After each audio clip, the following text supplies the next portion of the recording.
Comemoração Tinang Atos Lima Evangelização Ia Oikusi, Hotel Guest House no uma privado balão prontona atucimo convidados.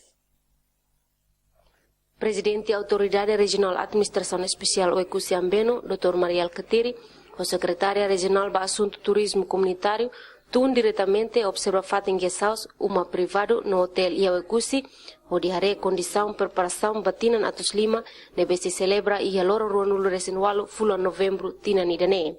Dr. Mariel Ketiri foi observa para a rádio televisão Timor-Leste Hateten, maioria uma privado Guest House no hotel e a uma preparação dia. Quartos que ia ona, se lá kami conta te ona que ia 960 quartos. Né, beldehan ia garantia ona kata si bel ali borema barakene. Mas nela conta husi camping, la conta pode ser e idane guest house ida, ou não ia qualidade dia.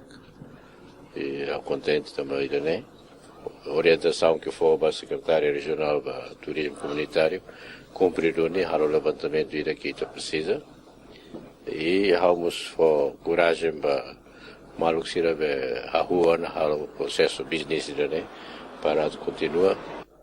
Entretanto, Ludovina Maria Corbafo hanesan uma nain parte mais em Hateten, uma privado nebese fo aluga sira prepara ona hanesan quarto AC bemos no eletricidade.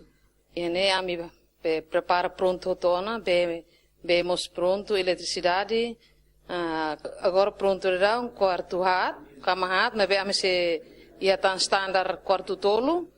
Dados o Secretária Regional Turismo Comunitário, Hotel Sanulu Resin Hitu, ho quarto atus ida walu nulu resin tolu, Guest House Sanulu Resin walu, ho quarto nen nulu resin nen, uma privado atus ida walu, ho quarto atus hat nen nulu, prepara ona hodisimu bainaka nebese participa e aloron história celebração tinan atus lima e ao ekusi.